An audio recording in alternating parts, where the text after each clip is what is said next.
It's your girl Ash, and I am back with another video. And today I'm going to be watching Geography Now Germany. I said, you know what? Since we're on the topic of talking about Germany, let me get to learn their culture a little bit more and see how things are now in Germany. So this is where we at today. If you haven't subscribed already, what are you waiting for? Hit that red button so you can be a part of the family. Don't forget to give your girl a thumbs up. Enough of me talking, y'all. Let's get straight into this reaction. All right. Lederhosen, Schnitzel beer, bratwurst order, bread and beer, complicated history beer, no humor, EDM, and gummy bears that will kind of like give you diarrhea, but it's like worth it. What? Those are such horrible stereotypes that every German is so sick and tired of hearing. Want a gummy bear? It's time to learn geography. Now! Hey everyone, I'm your host Barbie. So, we've conquered Belgium's castle, jumped through Denmark's lagoon, danced through France's forest, and now we've made it to the final boss of the EU, Kingpin Germany. Level 1, begin. Level 1. Ah, you know why I'm smiling. Politics. Yep, Germany has a lot of territorial anomalies. We'll get into that in a little bit, but first, Germany is located in central Western Europe, bordered by 9 other countries. Don't forget little Luxembourg, with small coasts on the North and Baltic Seas, which they own about 50 small islands. Now, Germany, like the US, is a federal republic which has 16 smaller states, or Bundesländer, each with its own constitution, 3 of which are cities, the capital Berlin, Hamburg, and Bremen, which is actually kind of like 2 cities, including Bremerhaven on the coast, but they kind of act like one entity. Fun side note, Lower Saxony is actually geographically situated further north than regular Saxony. Now let's jump into the fun stuff. Now, we already discussed the Jungholz Quadripoint and the Vennbahn railway enclaves with Belgium and Austria. However, there's a few more. The entire town of Bussingen am Hochrhein is surrounded by Switzerland, whereas part of the Konstanz is cut off by the Rhine River and surrounded by Switzerland. However, immediately across the river, a small patch of empty land on the German side actually belongs to Switzerland. Finally, they split the island of Usedom with Poland in the north. Germany is interesting because every state in the country has its own distinct culture, dialect, history, food, traditions. I mean, Bavarians will be quite drastically different from Schleswig-Holsteiners. Mecklenburg-Vorpommern will be different from Saarland. This all has to do with ancient and recent history. Basically, in the quickest way I can summarize this, Germanic tribes, Roman wars, Charlemagne, 3 kingdoms, this guy marries an Italian, creating a whole new mess called the Holy Roman Empire made up of 300 smaller separate kingdoms, states, and dukedoms, which had nothing to do with Romans. Teutonic Knights, Brandenburgs became Prussia, Habsburgs became Austrians, Lithuanians and Poles made their own thing, whereas the Hungarians joined the Austrians. Wars, battles, Napoleon comes over and messes everything up, and finally, German nationalism surges, and in 1871, Otto von Bismarck creates the first proto-German unified state. And then they're all like, oh dang, we came late to this game. We gotta scramble for... This is another great informative video. Very informative and educational. some colonies, and that's how all of these countries at one point spoke German. Oh, and also keep in mind, like 300 years before this, a German banking company obtained colonial rights to Venezuela for like 20 years. They were looking for the lost city of El Dorado. So technically, you can kind of say Germans colonized the Americas, but it wasn't like a nationalized conquest thing. Fast forward even more, and then you get World War I, the monarchy ends, Treaty of Versailles, they lose land, Nazis come in, World War II, Germany splits in two for about 40 years, and then finally, we get the Germany we have today. East Germany, consisting of these states, is today still quite different from the rest of Germany as it was first occupied and influenced by the Soviet Union. They are generally not as well off economically as the rest of the country, as you can still see the blocky Soviet-style buildings sprawled throughout the regions. In fact, the city of Berlin was split in half, and the west side was actually an enclave of West Germany, only accessible by train and highway. You can even see from a satellite. So till this day, some parts of Germany hasn't been updated as of yet. If you're from Germany, comment down below and let me know, like, if there are portions of Germany that's still, you know, going through the struggle. Well, you know, everywhere there is a struggle, but you would think that after a while there would be some type of like renovations, money going back into the community. Comment down below and let me know. Image the divide. East Berlin still uses the yellowish tinted sulfur vapor light bulbs, whereas the west still uses fluorescent and mercury arc white tinted light bulbs. Now, the funny thing is, although Berlin is the largest city in Germany, the busiest airports are actually Frankfurt, Munich, Dusseldorf, with Berlin Tegel ranking at number 4. Otherwise, some top notable landmarks and spots would be the Brandenburg Gate, the Valhalla, Cologne Cathedral, the Ulminster Church, the tallest in the world, the Berlin Victory Column, and hundreds of castles all over. The most notable one probably being Neuschwanstein, the concept behind Disney's Cinderella Castle. Germany also has over 400 zoos, more than any other country in the world. And of course, everybody knows about the Autobahn, the highway system in which if you see this sign, it means there's no speed limit. And it's like that for a huge portion of the roadway. What? And no wonder, considering how vast and wide those cultivated countrysides can get. Time for level 2. There's no speed limit, so you mean to tell me that you can literally go 100 miles per hour and not get pulled over and get a ticket? What? No way. Okay, think of it this way. In Germany, the more down you go, the more up you move. Basically, Germany lies on the Atlantic shelf in the north that starts with the mudflats in the North Sea. Seriously, this island right here is accessible only for a few hours by foot until the tide comes and floods everything. Then everything just kind of creeps up into the Alps in the south by Bavaria and Baden-Württemberg.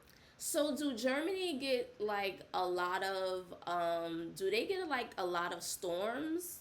Comment down below, let me know if they get a lot of storms in Germany, because I know that he just mentioned like the mudslides and stuff like that. So I'm wondering if it rains a lot, if there's like, you know, a lot of storms. Comment down below, let me know if you're from Germany or if you have family in Germany. Let me know if you ever visited. With the highest mountain, Zugspitze, located right along the border with that's Austria. beautiful. Kind of like France, Germany is filled with a vast irrigating network of rivers like the Spree, Elbe, Weser, Rhine, and of course, the mighty Danube that starts here. About a third of the land is arable and another third is woodland, and after a millennia of civilization, Germans have cultivated the crap out of their country. Most agriculture, of course, happens in the North Flat Plains and the central regions of the country, which is, by the way, kind of like Europe's Tornado Alley. Due to its position sandwiched between the Arctic blasts of Scandinavia and the moist, warm jet streams of the Mediterranean below, Germany can be an atmospheric war zone in the summer. There are more tornadoes on average in Germany than any other country in Europe. Speaking of flat farmland, Germany is the world's largest rye and hop producer. Germans abso-freaking-lutely love their bread. There are over Really? 300 different kinds of bread in the country, more types than any other country in the world, and almost every meal incorporates some kind of slice or small bun or Brötchen of bread. Hast du gluten-free? Nein! Brötchen. That's how you say it, Brötchen? Brötchen. Germans are heavy meat eaters, specifically in pork. They basically know every possible way to cook a pig. Over 50 different types of sausage exist alongside schnitzels, rouladen, sauerbraten, Schweinsachse, Ooh, and at a big good. party you might find Spanferkel. Beer reigns supreme all over as the third largest consumers of beer after the Czech Republic. Even their president has no problem with public intoxication. And Austria. Germany is world renowned for their beer, which by the way follows the Reinheitsgebot rule in which they are only allowed to Do you guys like beer? I don't like beer, but I'm wondering if let's just say if I visited Germany and I test all of these, did like beer testing, beer tasting. I wonder if I would like some of their beers. I'm not a beer person, but from what I heard, Germany has like a whole bunch of different type of beers, and I'm pretty sure I would like one of them. Comment down below, let me know if you are a beer person. I really don't like beer. Beer makes you burp a lot. Well, it makes me burp a lot, and beer is like kind of disgusting to me. And it also makes you like gassy. So I don't know. I've never really tried. What type of beer have I tried? Corona, Heineken. I tried.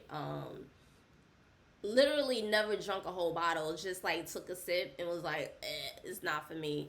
But comment down below. Let me know what are some of the favorite beers you like. Yeah, comment down below. Let me know some of the favorite beers that you like. use water, hops, malt, and sometimes yeast. Nonetheless, about 1,300 breweries exist, pumping out over 5,000 brands. The What? oldest continuously existing brewery in the world, started by Benedictine monks in 1040 AD, can be found here. Germany takes the environment very seriously, and for the past 2 decades has been going on a major green revolution. As of today, they have the largest installed solar power capacity, and green infrastructure practices like home-installed turbines and solar panels have seen a huge surge in the past 10 years. Wow. Forests dominate the southern regions, where the landscape gets hilly hillier and mountainous, the most famous one being the Black Forest or the Schwarzwald in Baden-Württemberg. Deer, bears, boar, foxes, badgers, and the national animal, the eagle, can be found thriving in these parts. Nonetheless, economically, Germany is known mostly for their exceptional engineering and industry production. Companies we've all heard of like Volkswagen, BMW, Mercedes-Benz, Porsche, Audi, Telecom, Newair, DHL, Bosch, Adidas, Puma, Adidas, Puma. Yeah, it's kind of like the whole Biscoito Bolacha thing from Brazil. Remember? Well, we have mudflats, tornadoes, pork, beer, mountains. All that's missing is people. Level 3. Level 3.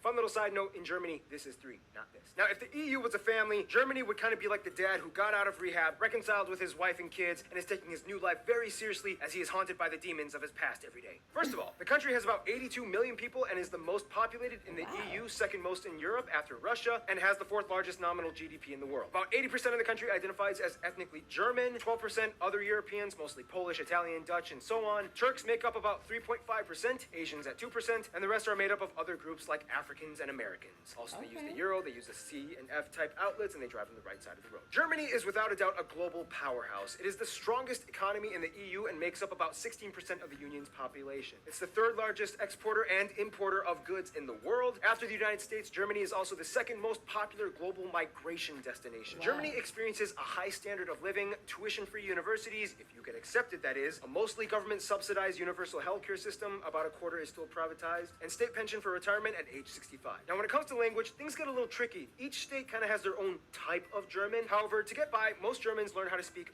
Hochdeutsch, or High German, which is the standard dialect. Hochdeutsch. Wait, did I say it wrong? Hold on. This is interesting. Type of German. However, to get by, most Germans learn how to speak Hochdeutsch, or Hochdeutsch. I probably said that wrong. High German, which is the standard dialect. The European Charter, however, protects the minority languages of Frisian, Danish, Romani, Sorbian, which is like a Slavic-based language used along the Czech-Polish border, and Plattdeutsch, or Low German, which has similarities to Dutch and is typically used by the Amish and Mennonite communities across the world. So what happens if you speak a different dialect? Let's just say if you don't speak Hochdeutsch, I'm probably pronouncing it wrong, but what if you speak a different dialect? Do people look at you like you crazy, or do they understand what you're saying because they don't speak that dialect? I wonder. World. In terms of regional distinctions, though, Germany is kind of divided into 5 cultural areas: Rhineland, East and Mitteldeutschland, Norddeutschland, Baden-Württemberg, and Bavaria. Rhineland is on the west side and has a culture somewhat more influenced by France, more Catholics. Carnival celebrations are huge out here. East and Middle Germany was the part that used to be its own country for 40 years as it was influenced by the Soviets. Sorbians can also be found here too. Northern Germany has a coastal sea culture that identifies closer with Denmark and the Netherlands. They're also known for being kind of quiet and reserved. Baden-Württemberg has an interesting Swabian culture where they speak a dialect so thick that only about 40% of it is intelligible to other Germans. And then you have Bavaria, which is where the Americanized, perpetuated stereotypes about Germany came from, with Lederhosen, dirndls, half-timber, beer houses, and cuckoo clocks. For the record, Germans are sick of those stereotypes. It's like saying all Americans are cowboys with guns and horses. Speaking of stereotypes, some of the stereotypes in Germany include things like Saxons being very indecisive, Berliners are always bragging about themselves, Swabians are stingy, Bavarians drink too much, Hessians talk too much, Holsteiners don't talk enough, and so on. Words differ from regions too. For example, in High German, you would say Auf Wiedersehen, but in Bavarian, you would say Fiat die Gott. In Kölsch, you would say Tschüss, and in Rhineland, you might say Ajus. And there's so many compound words that get really long and complicated, like Rindfleisch, Etikettierungs-, Überwachungsaufgaben, Übertragungsgesetz. This is because many words are mehrtudig, or ambiguous words, that are kind of elongated to give off an extensive meaning. Germans have very vivid imaginations and make up words for everything. Like my favorite word, Backpfeifengesicht. Not this time. By the way, for the record, this letter makes a double S sound. However, spelling reformers have tried to decrease the usage of this letter in recent years, which has led to some protests. Germans also love dubbing everything from foreign media into German. Some like this, some don't, but either way, it's here to stay. About 60% of the country identifies, at least nominally, as Christians, split between Protestants and Catholics. Germany was even the birthplace of the Protestant Reformation, split from the Catholic Church by Martin Luther. Otherwise, the rest are mostly agnostic or irreligious, with a noticeable community of Muslims, mostly from the huge Turkish and Middle Eastern communities, at about 5%, as well as a few Jews, Buddhists, and Hindus rounding up the remainder 1%. To kind of get a feel of what it's like to be German, you kind of have to understand where they've come from. After World War II, they kind of had a lot of work to do. However, Yes. it wasn't until the mid-50s and early 60s that the Wirtschaftswunder, or economic wonder, happened, to which almost everybody got to work. Basically, this guy envisioned and implemented a social market economy combined with free market capitalism alongside socialist policies that established fair competition in a welfare state. GDP increased by 80%, investments by 120%, labor forces were utilized to Very the good. maximum. Things started to get better. In Germany, all children are corralled into general public schools until age 10, when they are given the option to enroll in 3 different types of middle schools. Gymnasium, geared towards focusing on higher linguistic, mathematic, and science fields for universities. Realschule, a middle ground type of school. And Hauptschule, a That is so amazing that they get to choose. Oh my gosh, America sucks. school that is geared towards helping kids that seem to show promise in specific vocation or trades. Germany also has the largest music market in the EU and the 3rd in the world after the US and Japan. They love preserving their heritage and culture through music and art. In fact, there are around 130 national orchestras, mostly supported by public money, and artists get a 50% reduction in health insurance through a special type of offer in the legal system. One thing that still kind of supposedly maintains itself in Germany is the mindset of Vergangenheitsbewältigung. Totally butchered that, which kind of translates to a lingering sense of guilt from the past. Germans have reportedly some of the lowest levels of national pride, and unless if you're at a soccer game, chances are you will almost never see anyone holding a German flag or waving it in any kind of like patriotic setting. It's weird, but it's kind of how things are. Why? Monster! They've made great strides to move on from the past. Nazi flags and Mein Kampf are Why? Why they don't celebrate and represent their flags? Please comment down below. Let me know, why is that frowned upon? That is so weird. incredibly illegal items to own in Germany. And they even have a rule, the Volksverhetzung, which basically says you cannot talk trash by denying the past atrocities. Some people say this infringes on free speech, others say it's good because it solidifies truth. Otherwise, some notable Germans throughout history include Charlemagne, although he was a Frank, but I guess it kind of counts. Albrecht, Dürer, David Friedrich, Gutenberg, Bach, Beethoven, Karl Benz, Albert Einstein, although Americans would like to claim that he moved to the US and became an American. Johannes Kepler, Johann Wolfgang von Goethe, Friedrich Schiller, Michael Schumacher, Alex von Humboldt, and of course Karl Marx and Friedrich Engels co-founded Marxism. But one thing Germans do best would have to be diplomacy. To this day, the German passport holds the most visa-free nations out of any other country in the world, just beating Sweden. Therefore, you can kind of conclude that Germany kind of knows how to relate to people. Let's find out how in the final round, level 4. Level 4. Germany knows how to make friends. They have over 220 diplomatic missions abroad and over 350 honorary consuls and have an incredibly high position of authority in the EU. Their closest African friend would probably be Namibia. As a former German colony way back in the 19th century, Namibia held on relations, and to this day, German is still a recognized language in Namibia. Germans have been supporting and sharing ties both economically and ideologically for over a century. India and South Korea are really close friends in Asia. India supported both East and West Germany during the Cold War, and after reunification, they were like, woohoo, even better! And Germany is to South Korea what Japan is to France. They love to piggyback off of each other's ideas and cultures, especially in the automotive industry. Many South Koreans were sent to Germany after the Korean War to work abroad and study, and Germans have been growing in fascination with visiting South Korea. The US is probably the closest ally outside of the EU. About 30% of Americans claim German heritage, and after World War II, the Marshall Plan allowed the US to give post-war aid to Germany, which helped kickstart the economic recovery. Germany was a key figure in the formation of the State of Israel after World War II, which after the Holocaust left an obligation to invest in the building up of a Jewish community. Turkey is probably the closest Middle Eastern ally, as the Turks make up the largest Asian demographic in Germany, although many of them may or may not also identify as Kurds. But since Kurds don't have a state of their own, they usually go under Turkish passports when immigrating and are documented as such. Their best friends, however, would probably be literally all their neighbors. The thing is, Germany is kind of like Bosnia and Herzegovina, in which by default, they kind of get friends based off of the regional alliances. Bavarians get along with Austrians, Baden-Württembergs get along with Switzerland, East Germany has good relations with the Slavic countries, the Rhine states love Belgium, Luxembourg, and France, and the north side loves the Netherlands and Denmark. France, though, is kind of like the trophy wife of Germany, as the two have had an angry start, but then eventually fell in love and worked together beautifully. France is like the beautiful, flashy spokesperson for the EU that stands in the spotlight as Germany stands in the background, managing all the money and logistical work. In conclusion, although Germanic peoples have existed for thousands of years, an actual unified German state didn't appear until kind of recently, and the brief time that they've been around, They've kind of gone through some of the most intense, world-revolutionizing historical events Yeah. possibly imagined. Yet they've come out working hard and building their way up to become a world superpower. You gotta give it to them. There's Yeah. something about the Germans. And with that, final boss level complete. Stay tuned. Another African state Germany has ties to, Ghana, is coming up next.